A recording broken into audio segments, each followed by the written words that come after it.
The information shared on Light Body Radio is for educational and informational purposes only. The content of this podcast is not intended to be a substitute for professional medical advice, diagnosis, or treatment. Always seek the advice of your physician, licensed healthcare provider, or qualified wellness practitioner with any questions you may have regarding a medical condition or health goal. Dr. Lara May, her guests, and affiliates do not claim to cure, prevent, or treat any condition and are not responsible for any actions taken based on the information shared in this podcast. By listening to this podcast, you acknowledge that you are responsible for your own health decisions and that any actions you take based on the content are at your own discretion and risk. Thank you for tuning in to Light Body Radio.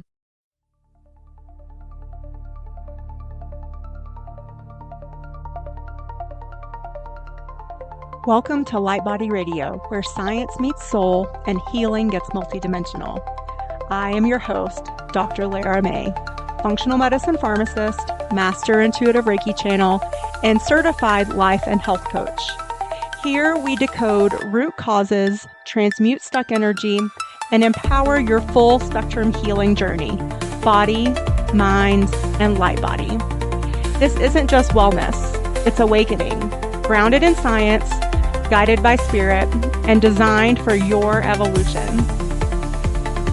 Let's rise and radiate. Welcome to the next level of you.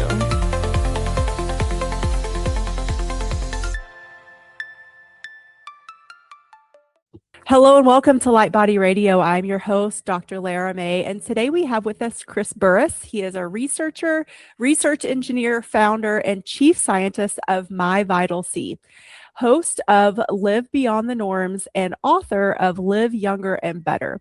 His primary mission is to help people live longer, healthier, and pain-free lives. Drawing on a background in inventions, manufacturing, and internet technology, Chris has built his career around bringing scientific innovation into the real world. Since the early 1990s, he has been producing ESS60, a Nobel Prize-winning molecule shown in studies to extend the lifespan of test subjects by 90%. We are definitely going to talk a lot about that. Supplying research institutions worldwide years before it became known in the biohacking space. So welcome. Dr. Lara, right? Lara, because Yes. things get cemented in my brain, and then it takes a while. So, Dr. Lara, thank you so much for having me. Thank you for that introduction. I've been, and I will share that the test subjects in the particular case where the rat, where they lived 90% longer, were Wistar rats. I really like to be transparent about that, because some discerning people often come in and it's like, well, is that in humans? And the answer is no. That's the real answer. I like to be transparent about that. Yes, but there is a reason that we do so much of our scientific research on rats, and so I don't know if you want to say anything about that, like why, why that we do that. Well, so a lot of people are like, oh, it happened in a rat. And I spent, honestly, the first 5 years as this study, this 90% extension of life came out, and we really started bringing this product to market. Actually, like 7 years later, I spent a lot of that time trying to figure out, like, what is the percent? There is a number, right? There's what percentage of things happen in a rat actually turn out to happen in a human, or don't happen in a rat, and also don't happen in a human. And there is a number. We may never know the exact number, but the reality is it's a lot more. There's a reason that we do all of our toxicity testing on rats. First, here's how bad we are at kind of understanding how bad our intuition is at understanding genetics. We are closer to rats genetically than rats are to mice. Now, most people, if you're like me, I was like, oh, there's a mouse is a little tiny rat. No, a mouse is on a whole different tree, a whole different genome. We are significantly closer to rats on the genetic scale compared to than rats are to mice. And so our intuitions about genetics and what might be applicable are really very far off. And yeah, there's a lot of applicability from rats into humans. Okay, I think that's enough of a good. That's a perfect explanation. I think so. We don't need to go down that rabbit hole, but thank you for I clarifying think it's that a for us. rat hole in this case. Yes, Let's but stay out I of the do. rat hole. I think it is good to give people context because we do hear a lot, and especially in my realm where I'm a clinical pharmacist by training and education, and so especially when we look at drug studies, supplement studies, and essentially that's what we're talking about here. This is a supplement, and so that's my next question. Can you explain to the audience what is ESS60, and then also to what is C60? Because we haven't talked about that on this show. I am aware, but I want you to explain it. And then what are the differences between the two and why does it matter? Why should people care? Well, first, and let me share the fact that you're aware of C60 makes me incredibly proud because my lab Oh, is wow. the oldest and longest manufacturer and distributor of carbon 60 on the planet. We've actually been manufacturing it since 1991. And what it is, first, it was discovered in 1985 by 3 scientists. It's this, if you're watching, I'm holding up a model. If you're listening, I'm holding up a model of a carbon molecule, 60 carbon atoms in the shape of a soccer ball. So just imagine a soccer ball where all the lines on the soccer ball represent the bonds between the carbon atoms. So you have a spherical molecule of 60 carbon atoms discovered in 1985 at Rice University, which is here in Houston, where we're based. Again, discovered in 85, the scientists won the Nobel Prize for that discovery in 1996. Our lab started manufacturing it in 1991, a full 5 years before they were awarded the Nobel Prize. I am not a very braggadocious person. In fact, you might hear a couple of times situations in this in my journey where I'm like, Chris wishes he was a lot smarter.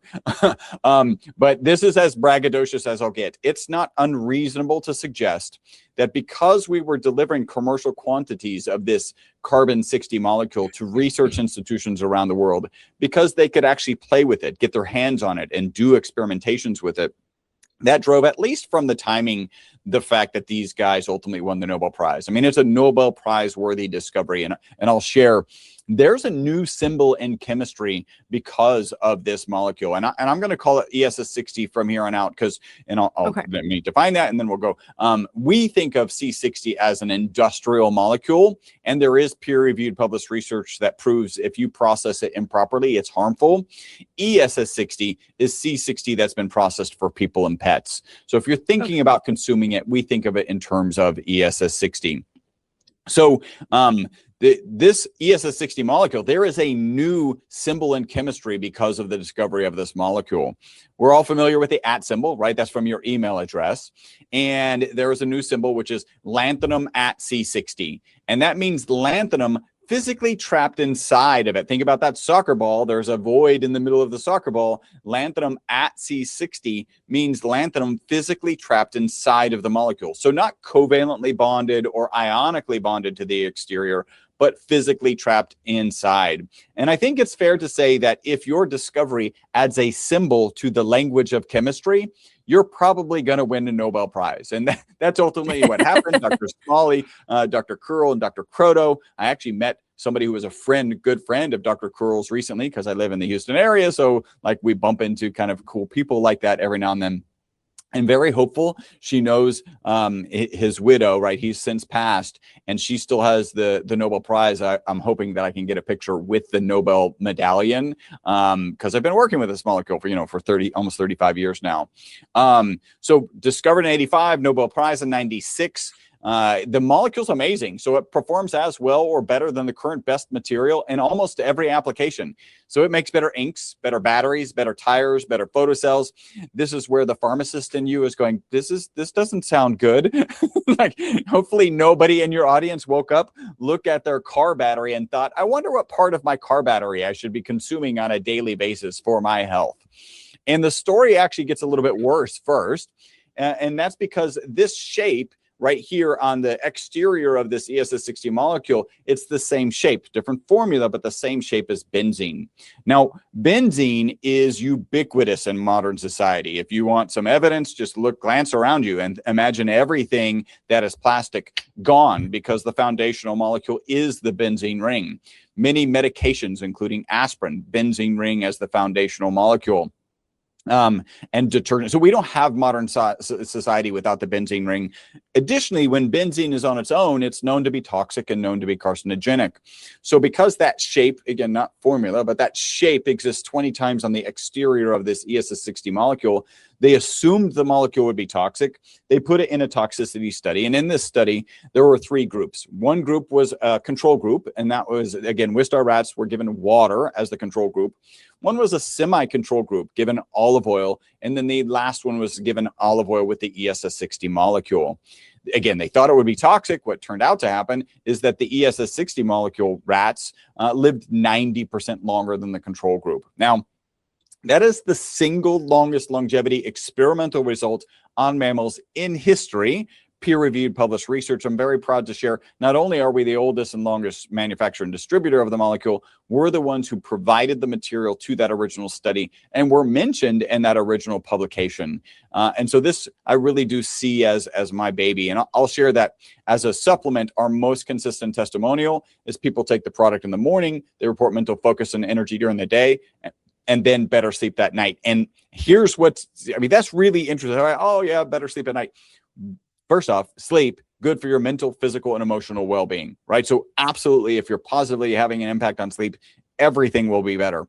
But next is, what can you take in the morning to positively impact sleep at night? I don't have that many conversations with pharmacists. I don't know if anything pops to your mind, like, hey, let me get something in somebody's body in the morning and they'll sleep better at night. Now, certainly you could exercise. That will help you sleep at night. You could get some sun exposure. You'll get your circadian rhythm in line with the rising and falling of the sun. But does anything pop into your mind taking in the morning to positively impact sleep?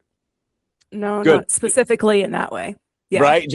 I did have somebody originally a while back said ashwagandha, but then somebody else who I kind of think has more expertise said you take ashwagandha in the morning for focus and energy, and then you take it again at night to help you sleep. Right. So it's not just take it in the morning. And the dose is very dependent on what goal you're, with the adaptogens, the dose really does make, the outcome.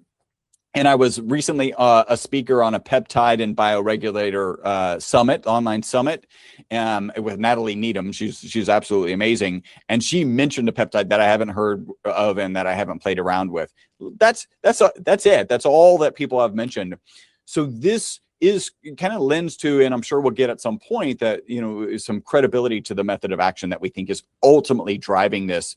But you probably have a question, and I do have fun stories about biohackers that I can share if you're interested.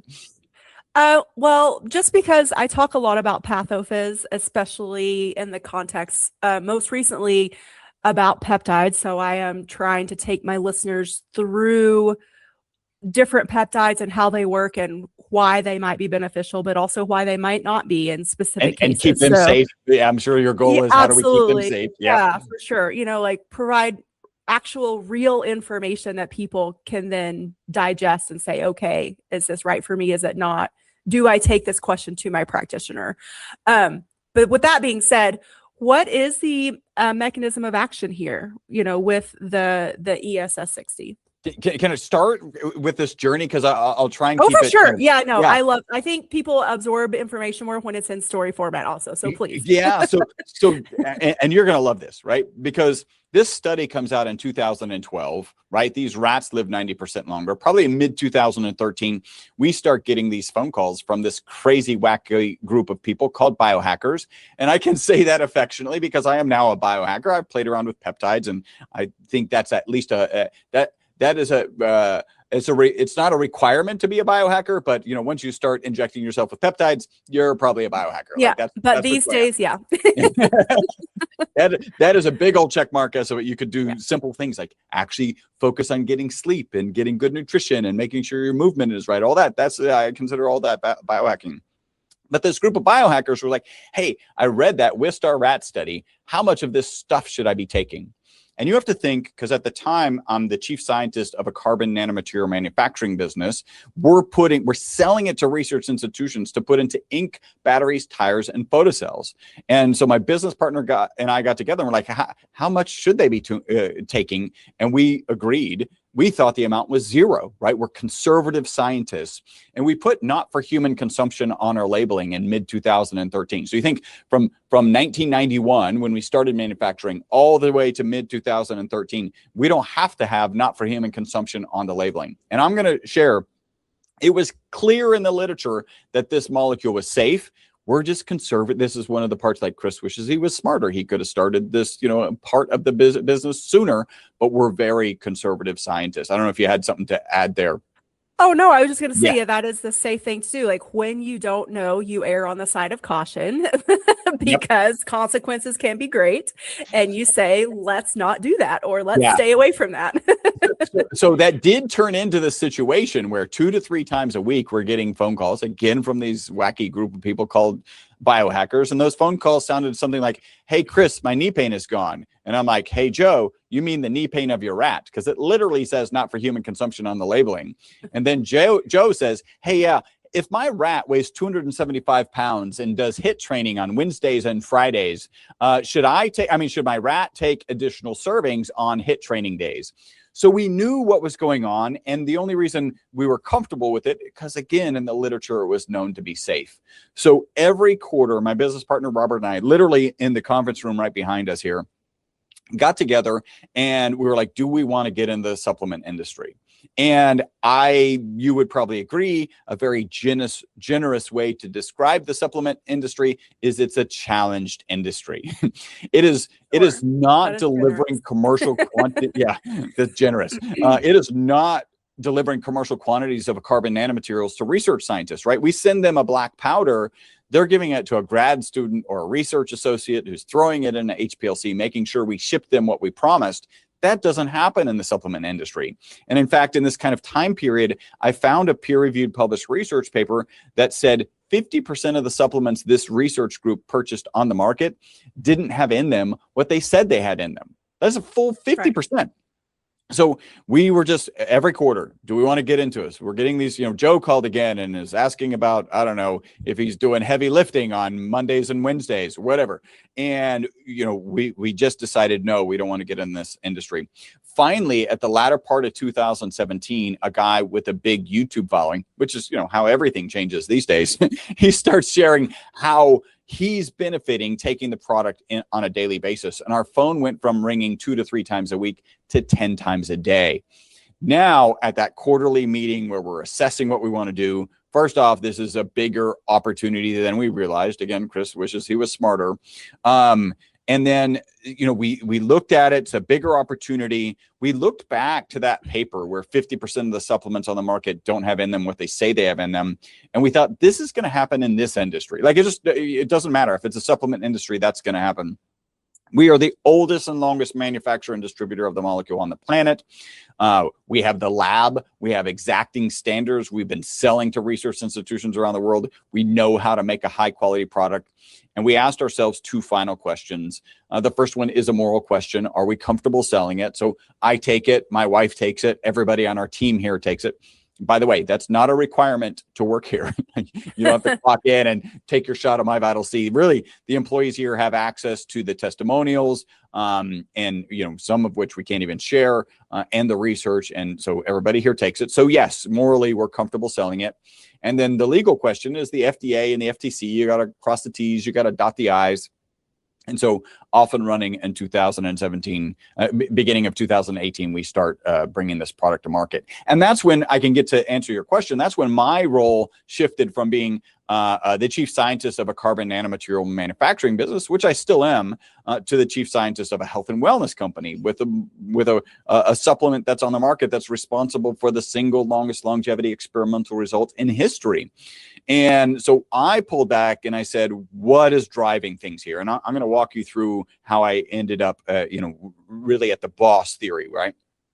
First is our most consistent testimonial, focus and energy during the day, better sleep at night.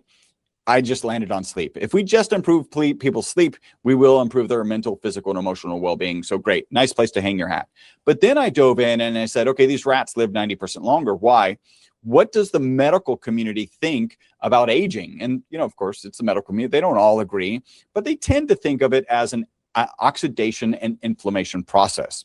Now, in terms of an antioxidant, there's an ad hoc study on the web showing us to be 172 times more powerful than vitamin C. And then there's peer-reviewed published research showing us to be 125 times more powerful than vitamin C. So I'm in Texas. We put a big old check mark on antioxidant. When it comes to inflammation, we have to be very careful because the FDA equates conversations of inflammation with the diseases of inflammation, which are also the diseases of aging. So arthritis, Alzheimer's, cardiovascular disease, cancers. So if I come on your show and I say, hey, we address inflammation, what the FDA hears me saying is we cure cancer, we cure cardiovascular disease. We are not making that claim. There is so much research and frankly, really expensive research that we would need to do. And we have plans to do it in order to be able to make those claims. What the FDA does allow us to say is we address inflammation as it relates to exercise-induced inflammation, right? So we all had a tough workout or a longer walk than normal, and you feel that inflammation in your body. The FDA allows us to say that we address that. So we can, I don't know, we put a little check mark next to inflammation. By the way, we are starting a clinical trial on hsCRP. That stands for high sensitivity C-reactive protein. That is an inflammatory marker typically associated with cardiovascular diseases and cancers. We just have so many amazing testimonials that we're starting, or we should be starting that study before the end of the year. We've already started a severe and frequent headache study. Can't say migraine, so we're addressing it as severe and frequent headache study. That has already started, again, because of the testimonials that we get. So I still like to dig deeper. Okay, so why is it an antioxidant? Why might it be addressing inflammation, at least as it relates to exercise-induced inflammation? And that's where we ended up on our BOSS theory. So BOSS stands for Buffering Oxidative Stress System. And here's the thing that gives credibility to this. First off, there's peer-reviewed published research that shows this ESS60 molecule gets into the mitochondria. We also know from way back in the 90s, this ESS60 molecule can hold up to 6 negatively charged particles on the exterior of the cage. Here's what that looks like. I know you and most of your audience know this. The mitochondria is the powerhouse of every cell. There's between 50 and 5,000 mitochondria in every cell in our body, except for our blood cells, which have 0, and our brain and neurons, which have 2 million. It's amazing how much energy our nervous system uses relative to our other systems. Like any energy source, there's a negative byproduct. You think about your car going down the road, there's exhaust. You think about a power plant, there's a smokestack with smoke coming out. In the case of mitochondria, it's reactive oxygen species. And I like to picture these like little bumper cars, right? And if they're left to their own devices, they run around the body and everything they smack into, they cause rust, they cause oxidative stress, oxidative damage, ultimately inflammation, which sounds horrible. And it is, but like so many biological systems, there's a way to manage those reactive oxygen species. And that's typically with the antioxidants, glutathione and melatonin resident inside the mitochondria. Interesting to pause here. Melatonin is the sleep hormone, right? Our most consistent testimonial. So where we think it's operating is also where melatonin works. So in a normal mitochondria, you've got production of these reactive oxygen species and management by glutathione and melatonin. But what happens when you stress a mitochondria? First, how do you stress a mitochondria? I like to point out, if you're alive in modern society, you have stressed mitochondria, right? Like it's the radiation off of your cell phone. It's radiation off of your devices. It's taking airplane flight. It's exercise. Like you want to stress yourself, actually. There is an amount of stress that's good. And when you do, your mitochondria start producing more reactive oxygen species than can be managed. And that's where the ESS60 molecule comes in. Again, peer-reviewed published research. We know it's in the mitochondria, and we believe it holds on to up to 6 of the negatively charged reactive oxygen species, so they can't run around like a bumper car and do damage. And then when your mitochondria can replenish the glutathione, replenish the melatonin, then they can manage those reactive oxygen species properly. And that's why we say this ESS60 molecule is the boss. Now, I have a fun analogy. I don't know if you've ever... have you ever heard of a biological I believe all biological analogies should start with Mardi Gras. Okay. Yeah, right? Yeah, in school, in Okay. pharmacy school, weren't there like many biological analogies with Mardi Gras? Oh, for sure. For sure. Yeah, Yeah. almost all of them. So, I mean, and why not? A lot of biology happens at Mardi Gras. Let's be realistic. Yes, this is also true. So it's the end of Mardi Gras, and you have these drunk reactive oxygen species on Bourbon Street, run around, smashing windows, smashing cars, and you have the New Orleans Police Department, the glutathione and the melatonin coming onto Bourbon Street, handcuffing themselves to the reactive oxygen species and get them off of Bourbon Street. But what does the New Orleans Police Department do when they get overwhelmed? They take those reactive oxygen species and they stick them in a paddy wagon. They attach them to the ESS60 molecule so they can't run around and do any damage. And then when the New Orleans Police Department can replenish the glutathione, replenish the melatonin, then they can handcuff themselves to those reactive oxygen species and get them off of Bourbon Street. And again, that's why we say this ESS60 molecule is the boss. And the real summary is, we believe we're reducing the negative impact of stressed mitochondria. And if you reduce the negative impact of stressed mitochondria, and given that you have 50 to 5,000 mitochondria in every cell in your body, 2 million in your brain cells, then you should have systemic benefits and you should have really head to toe testimonials like we do. Okay. That was beautiful. Thank you. You need to go back to your professors and say, we need more biological analogies that include Mardi Gras. Mardi Gras, yes. Well, so now I have a clarifying question. Does it serve as like you said, the paddy wagon? So is it helping the excretion of the ROS, or is it upregulating our own glutathione pathways? Like, do people already need to have a healthy amount of glutathione for this to work at its peak effect? So let me answer that simply. We believe it is this buffering system. My director of research literally last week came to me and he's like, I think there's a new piece to this formula, which is not only is it putting him in that paddy wagon, but by being in the paddy wagon, it becomes a signaling. It's giving us signals to replenish the glutathione and melatonin to actually call in reinforcements. That's very new. I'm still kind of processing that myself. I'll share it a kind of a different way. So we don't believe it's replacing glutathione or melatonin. We believe it's just acting as this buffer so that your system can replenish the glutathione and melatonin. And you're talking if you have a dysfunctional mitochondria, then where does this sit? And I'll give you this example. I like to think of I love analogies. I like to think of our physiology as a beautiful prairie, right? Beautiful prairie grasses and flowers. And stress is valuable, right? If you don't think, there's a reason you exercise, stress is good. If you're not convinced, think about astronauts when they go out into space. When they come back, their health dumpster fires, right? Their bone density is decreased. Their immune system is compromised. Stress is really valuable. And in this prairie scenario, the gentle rain is the stress that keeps that prairie optimized, right? But what happens when you get a deep, dark cloud pouring stress into one spot, right? You start to do damage. In this case, you make a mud puddle. And this is where I kind of picture the ESS60 molecule as a sponge between that deep, dark cloud and that prairie, absorbing that stress, holding on to that stress, buffering it. Okay. It's important to note, if you don't take care of that stress, eventually the sponge fills up and you'll start impinging on the prairie again, right? So this isn't some magic thing that makes stress goes away. But when that deep dark cloud goes away, I kind of picture you can squeeze this sponge across the prairie, and now you've managed that stress without experiencing the damage. And there's one testimonial that I lean on, even came in before we really landed on the boss theory. This is from Anthony Kunkel. I'm going to say a couple things that you've never heard before. Anthony Kunkel is a 2-time U.S. ultra running champion. So he won a championship at 50 miles and at 100K. And my first conversation with him was really fascinating because he said, hey, Chris, I was taking one serving. I didn't really notice anything. I joke, like all good biohackers, he tripled the servings.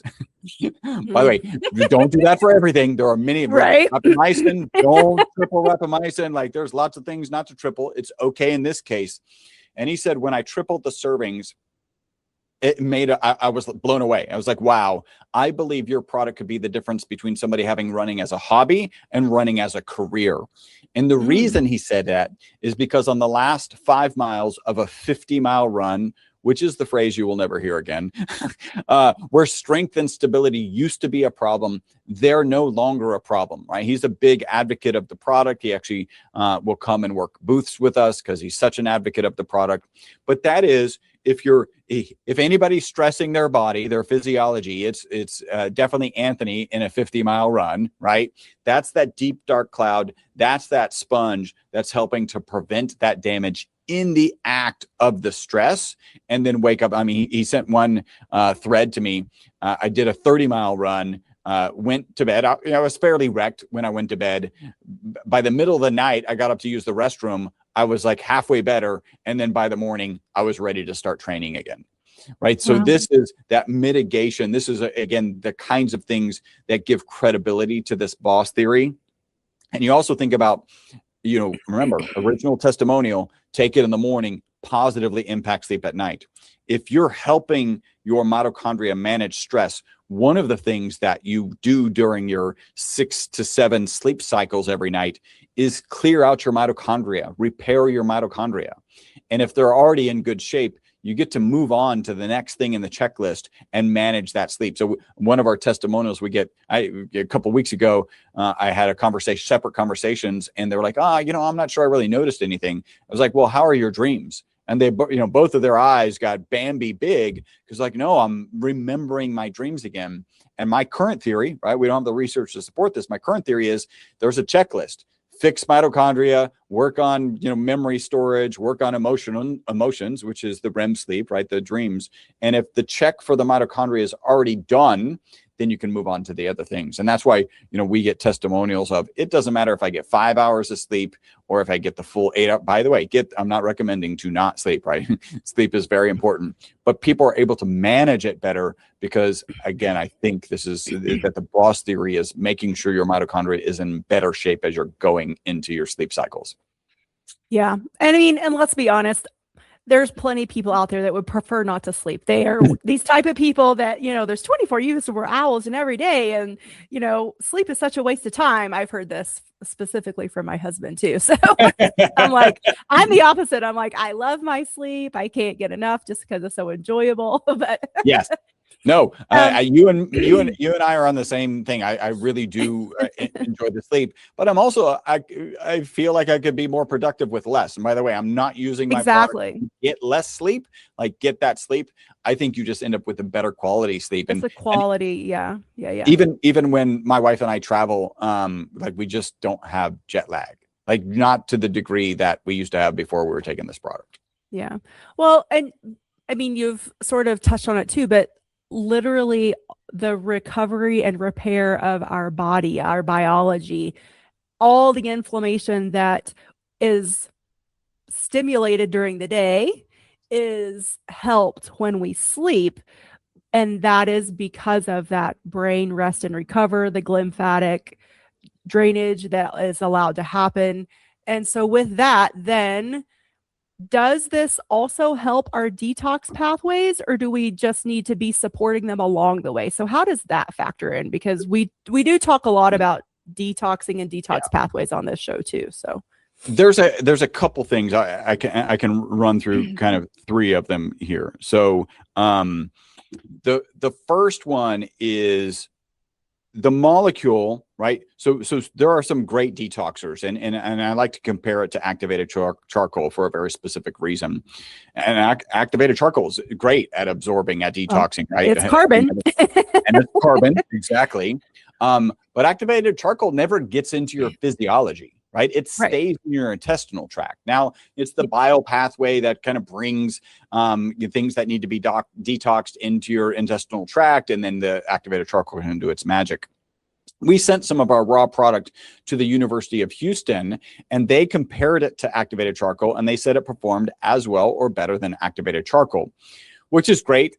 And this molecule gets into your physiology, right? So there's some reasonable reason to believe that this is not just working as well as activated charcoal. It's working in places that activated charcoal cannot work, right? So that's one. Another one is, and this really kind of breaks down to be pretty simple, which is, are mitochondria involved in your pathway, right? Like if you think about your detox pathways, are there any mitochondria, that are necessary to process, to have your detox pathways work? And the answer is, of course, yes. And the numbers between 50 and 5,000 per cell in the detox pathways. And so, yeah, that's going to have a positive impact. And then I like to share this. If people, because I've done a longevity summit, I interviewed 55 experts in longevity, including Ben Greenfield, Dr. Stephen Gundry, Dave Asprey, and I compiled all this information. And people ask me, where should I start, right? If I'm thinking about longevity, if I'm thinking about a wellness journey, and I'm sure you'll agree with this, it's probably not on our product, right? You need to get your exercise, your nutrition, and your sleep right. And frankly, that might be reversed: sleep, exercise, sleep, nutrition, and then exercise. Really, it's got to be all three. Mm-hmm. And I really believe that requires mindset above everything else. And here's why. Because if you don't have the mindset to change your sleep pattern and put your cell phone out of your bedroom, then you're not going to do it. You're not going to make that change. If you don't have the mindset to change your nutrition, if you don't have the mindset to either start movement or push movement, right? So start walking first, but you should be doing some resistance training. Like if you don't have the mindset to make those changes, it's not going to happen. So mindset's the most important.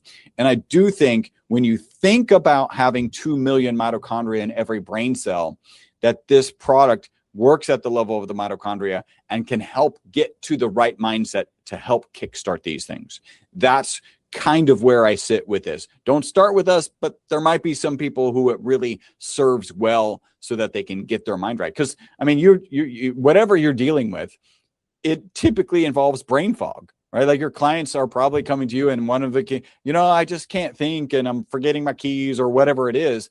That's your brain cells, and you've got 2 million mitochondria in there. And so if you can help that do a better job, or more specifically, reduce the negative impact of stressed mitochondria, then you're going to have an impact there.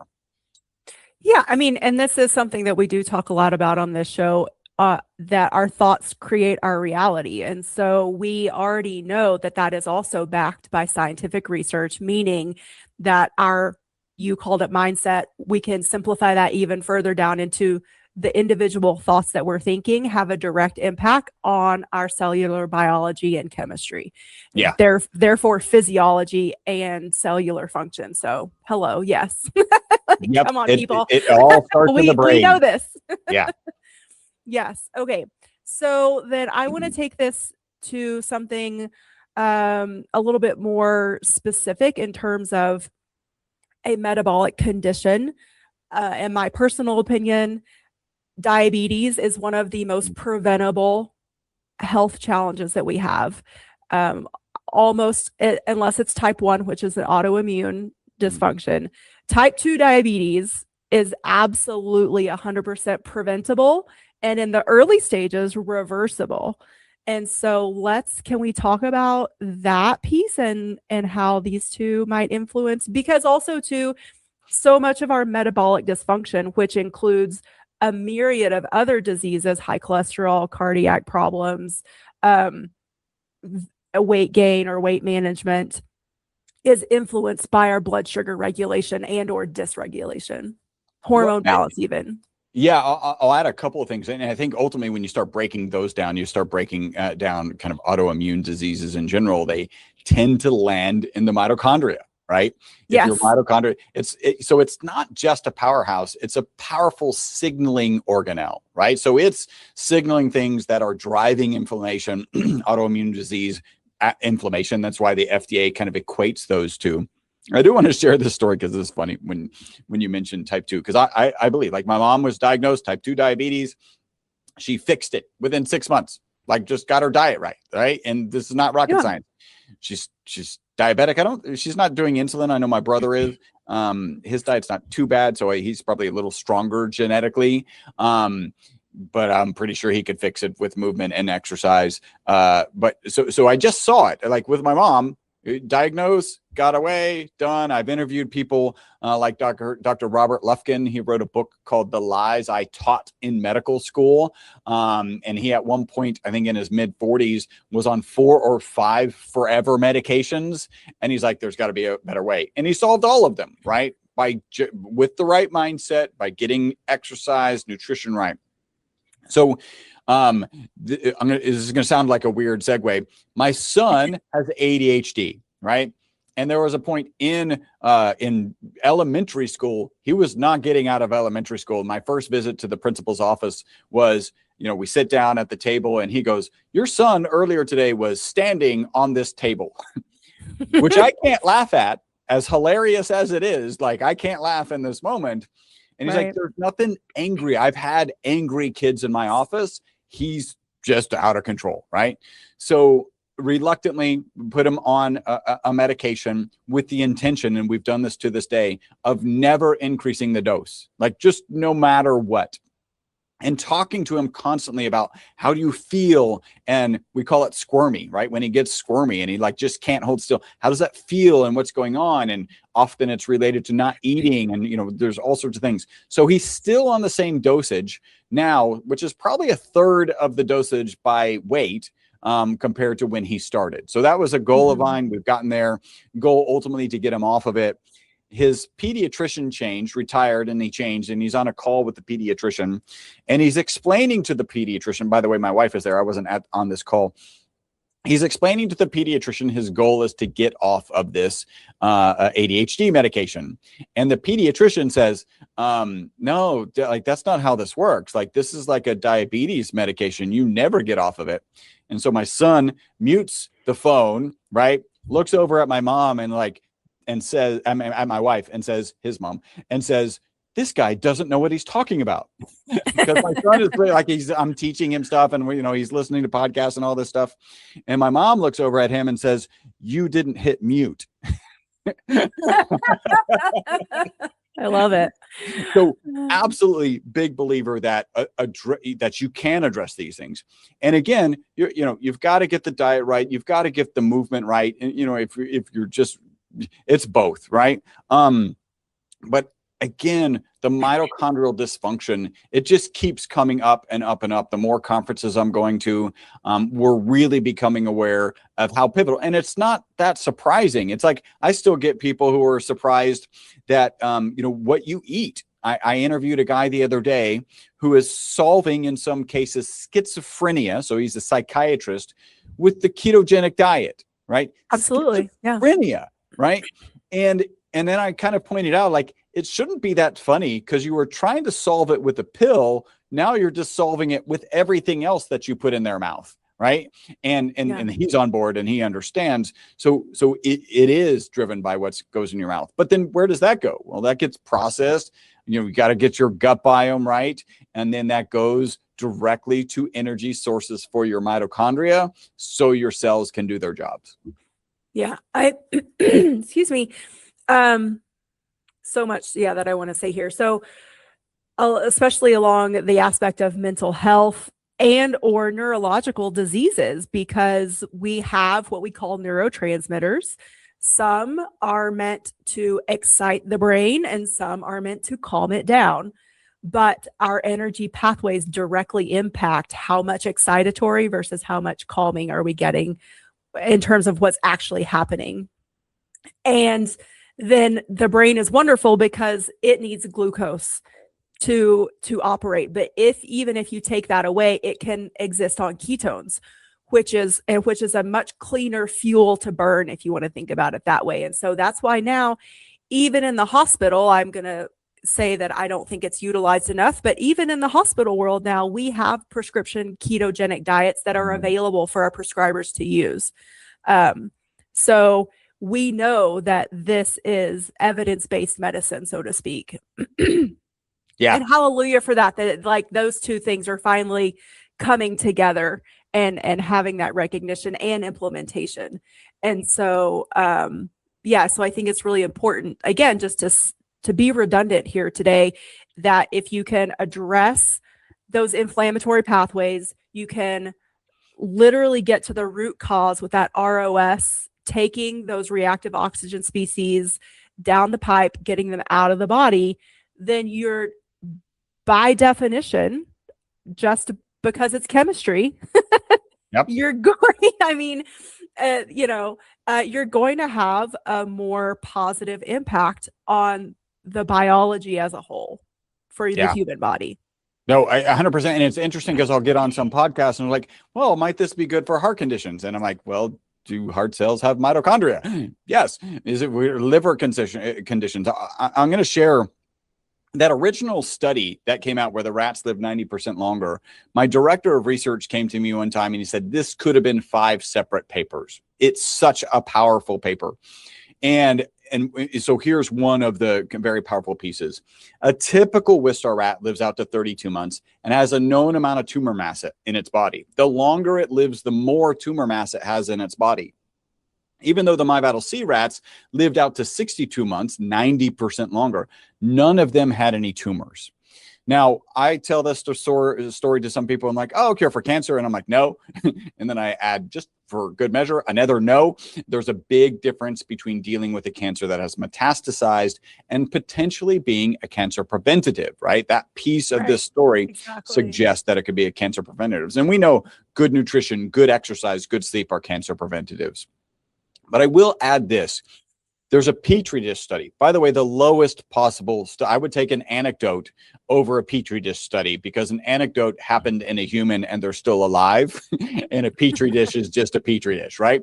But this is pretty powerful. In a Petri dish, they took cancer cells and healthy cells and they introduced an anti-cancer agent, which is usually just a poison. You're trying to poison the cancer cells and not the healthy cells.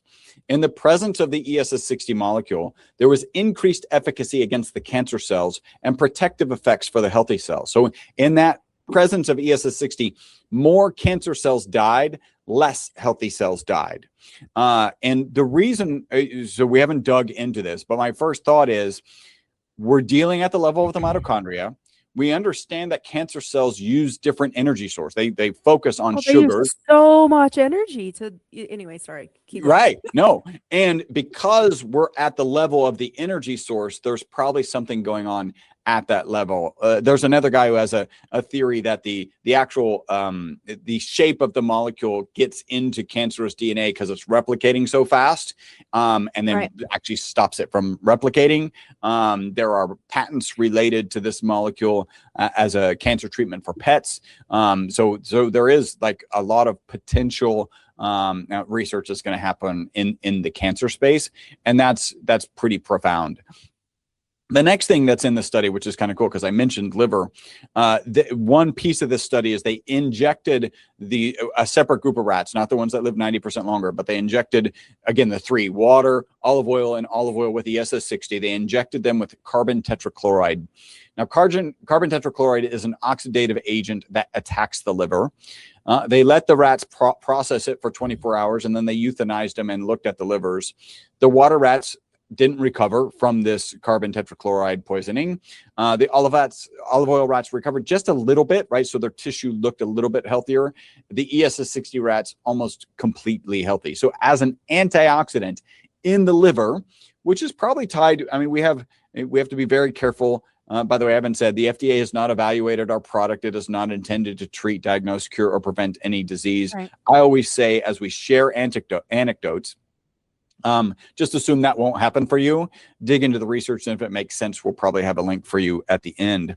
But protective effects in the liver is probably why we have people who imbibe and don't suffer as much the next day. I have to be really careful about what I'm saying because the FDA considers a hangover to be an FDA issue, which sounds crazy at first. Seriously? Yes. Now, it sounds crazy, right? But I'm going to say 2 words and then you're going to go, oh, that makes sense, right? Because it sounds crazy because you did this stupid thing to yourself, right? And here are the 2 words: alcohol poisoning. That's what a hangover is. Yes. Too. And as soon as you get to poisoning, a spectrum of severity. Yeah. Well, I mean, and then, but like, and I've talked about on this show and it's funny, like probably one of the most common emails or texts I get from friends, like before they go to Vegas or something. What is that thing you were talking about where it can help me not be hungover tomorrow? And that would be NAC, N-acetylcysteine. And again, because it is the precursor to glutathione, the master antioxidant. And so in the mitochondria. Yep. Exactly. And so, and our liver is the master detoxifying organ of our body other than our skin. So, I mean, and that's why I like to keep it at the level of biology and chemistry and physiology, because, whatever your opinion about the FDA out there to our listeners, they can't literally argue against the biology, the chemistry, the physiology of the things that we're talking about. Like it is what it is. Yeah. And, we're just talking about pathways. Yeah, exactly. Gingerly, we are talking about pathways. Yes, gingerly. That came together just as I was saying it. Okay, I know. Where do you want to go from here? We are coming up to the end of our time, so let's talk about where people can find you or more information or all those good things. Well, before we go there, I just want to share. A lot of people are like, what might you experience on the product? And how quickly might I notice anything? And some people notice immediately, right? There are people, and I think, in the days of yore, they were the shaman who like smelled the daisy flower and knew that would cure whatever, right? Like your clubfoot. I don't know, right? There are people who are like that. And so we certainly have people who will take the product and like, oh, this is amazing. I feel energized immediately. I am not that person. Like, I've had conversations with doctors and given wrong answers about myself. And then when they ask more questions, I realize that I've given a wrong answer about myself. So I am not that intuitive person. We tend to think about the experience on the product like a 3-month experience, where with direct parallels with our most consistent testimony, which is people take it in the morning, they report mental focus and energy during the day, and then better sleep that night. So month 1 is really about focus and energy. And I lean on one particular testimonial here. Got some product to an influencer. She took the product in the morning. She sent her video in that evening, and she pointed out that she didn't finish her cup of coffee. Now, if you're a coffee drinker, that's a big deal. One to not finish it, period. And then 2, to even notice it. Like it's a big enough deal. And I'll share, I used to be a 2 to 3 cup of coffee per day person. I'm now more like a half to 1. It's about the ritual. I actually take my product while I'm making my coffee. So I'm a little nervous about changing my routine. Because the last time I went off the product was the first serious headache I had in 18 months. Like that was my bad experience. That's actually why we're doing the severe headache and severe and frequent headache study.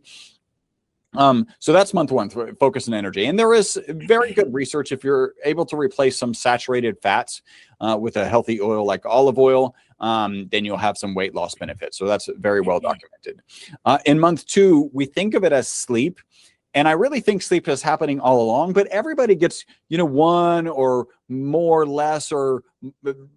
less of sleep per night, right? And so it's not unless you're Brian Johnson, right? And then he's, whatever, unconscious at 1 hour and then waking up. That's not my life. Definitely not a perimenopausal woman, that's for sure. Oh yeah, no. All bets are off.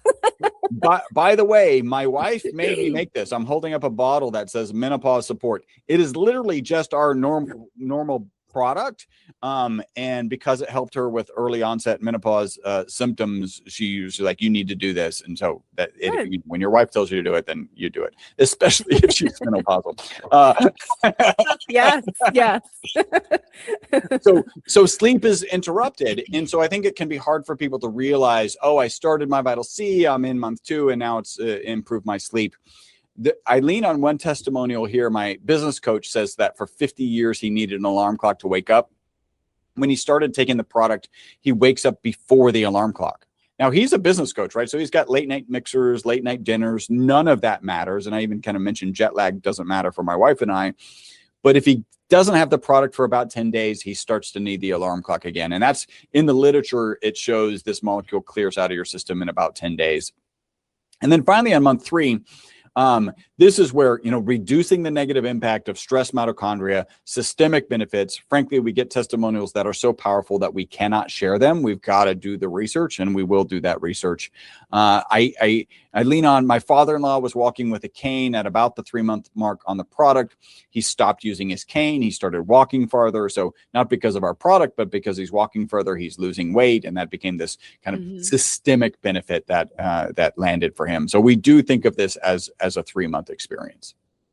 Okay. Can I ask why? I want to be very respectful of your time, but I do have one more question. Oh, I'm good. Within that context, especially, since I want to take this high level to the biohackers. So those people out there that are using the N of 1. Yep. So when we talk about peptides and other things like maybe methylene blue that directly play in this mitochondrial ATP space, there is a concept of overpotentiation. Like, can we be overdriving the train? Are we doing, maybe less is more? Where does this fit in if you, let's say, for example, you're a mouse or a rat and you are playing around with peptides and you are playing around with methylene blue, but you're a nice furry animal with a tail. And you're doing HIIT training on Wednesdays and Fridays. Let's say, just for example, genetically speaking. so I think one, methylene blue, I've had people kind of talk about potentially the trifecta of mitochondrial support is red light therapy, methylene blue, and the ESS60 molecule, right? Okay. Because they work on different pathways of energy production and protection. And I think ours is more likely, well, our boss theory suggests that it's on the protection side, right? So downstream of this production. And I actually came up with this kind of awareness, right? I'm sure lots of people knew this before, that your mitochondria is created in such a way that it can produce more energy, right? Which has the downstream effect of reactive oxygen species. It can produce more than you can manage. Meaning, think about this. If you had a regulator and you could no longer produce more energy because there was not the glutathione and melatonin to manage the reactive oxygen species, you would be limiting your energy and you would not be able to run away from a lion. Right? So better to experience the damage of stressed mitochondria and provide the energy necessary than to not provide the energy necessary and make sure you're not doing some damage on the downstream side. And again, we think this sits on the downstream side, just holding on to those negatively charged particles so they don't do any damage. And we actually, I'm very specific, it's negatively charged particles. It turns out positively charged reactive oxygen species are the signaling reactive oxygen species. They do less damage and they do more signaling. And the reverse is true. The negatively charged particles do less signaling and more damage. And so that makes us a selective antioxidant. So I do think it's downstream. And then you mentioned peptide. I mentioned I was on a peptide and regulator summit, and you might go like, well, why are you on this summit? Like, you're not a peptide. We actually think, and this is the conversation that happened last week with my director of research, that we're probably a bioregulator, a pretty impressive bioregulator. Yeah. But my conjecture in going into peptides, like you have all of these receptors that these peptides and bioregulators are triggering, but all of them ultimately are speaking through the mitochondria. And if you have dysfunctional mitochondria, your peptides are going to be less effective, right? So if you want the most efficacy from your peptides and bioregulators, you need to make sure that your mitochondria are functioning at their best, or at a minimum when you're pushing them, like when you're pushing the accelerator and they're producing these reactive oxygen species, that you're not getting that downstream negative impact. And so I think this molecule sits as that downstream reduction of negative impact. Okay, beautiful. All right, now we can move on to the other things. I was like, wait a minute. I love it. I love that. These are, one, they've helped me push, our theories and understanding of what's going on, and it helps educate people on, what's probably going on with this molecule, again, at the level of the miter. I love that a lot of stuff. Yeah, go ahead. Yeah, like where it fits into the actual, the I don't know how we want to call it, but like the all of the options, all of the available options. And like you Yeah. said, there's 3 different mechanisms of action of the 3 things that you brought up. And I think that's very important for people to understand, that you're not just hitting this one pathway multiple times in the same way. You're actually creating and supporting the human biology in 3 different ways, with the goal ultimately being, we want to feel better. We want to optimize. We want to function better. We want to show up as best as we can in the lives that we have. So, yeah, 100%. No, that's, and again, we sit with the BOSS theory, buffering oxidative stress system, that we're sitting in that buffering section. Yeah. Beautiful. Okay. All right. Any closing words? Well, yeah. I mean, I've made a link for your audience. Yes. If anybody's interested in trying it, it's myvitalc.com/light body. And there's a couple, let me walk you through this page, because I've got a number of things on there. First, I did do a longevity summit, interviewed 55 experts in longevity: Dave Asprey, Ben Greenfield, Stephen Gundry. I asked all of them for tips and tricks and shortcuts, and I compiled those in 18 biohacking tips for your name and email. Right there at the top, you can get those, the PDF of those 18 biohacking tips sent to you. When you scroll a little bit farther down the page, you'll see offers of 2, 3, 6. We have a 40% discount on 6 just for your audience. They cannot find this on our normal page. And the reason we chose 6 is because, we talked about this being a 3-month experience. So maybe you buy 6, you keep 3 for yourself, give 3 to somebody else who needs the 3-month experience. Or you could do what I would do, and that is actually just keep all 6 for yourself. That's what I would do. There is a coupon code, so go to that page. It's a $15 off coupon code. Take advantage of that. There is also subscription. So there's a little bit more discount on subscription. Go ahead and even if you're just going to order 1 set, just take advantage of the subscription. You can cancel at any time. Our customer service team has 1,000 5-star reviews on Google. So they're not trained to talk you out of canceling your subscription. You can cancel at any time. And, it turns out most people stay on subscription. And then finally, and this is probably the thing I'm most proud of. So my book is Live Longer and Better. You can find it on Amazon for $19.95. It's on the bottom of that link. So myvitalc.com/lightbody. For $10 extra, I'll autograph that book. All $10 goes to Operation Underground Railroad. So you may remember a movie called The Sound of Freedom, which was an amazing movie about a horrible topic, which is child exploitation. Operation Underground Railroad is doing a great job of getting child exploitation off of the map, off the planet. Should have never been here to begin with. So 100% of that signature fee goes to Operation Underground Railroad. Oh, beautiful. Well, thank you so much for your time and your expertise. And you have a fantastic way of distilling this down for our listeners that are not, in the biology, chemistry, physiology world, which I think that's where the rubber meets the road here on this show, is, really bringing this information to the public in a way they can understand it and then implement it. So thank you so much. I really appreciate it. Oh, thank you so much for having me. This is awesome. Yeah. Okay, everybody, make sure you check out the link and tell us what the link is again. It is myvitalc.com/lightbody. Beautiful. And we will catch you in the next episode. Thank you for joining me on Light Body Radio, where functional medicine meets intuitive healing and transformation happens on every level. If this episode resonated with you, please like, share, and if you're ready to go deeper, visit drlaramay.com to book a functional medicine consultation or an intuitive healing session. Whether you need to rebalance your body, clear your energetic blocks, or reconnect with your soul's purpose, I've got you. You can also follow me on Instagram or TikTok at Dr. Lara May for daily inspiration, energy updates, and healing tools. Remember, your healing is multidimensional, and so are you. Until next time, honor your body, trust your intuition, and activate your light.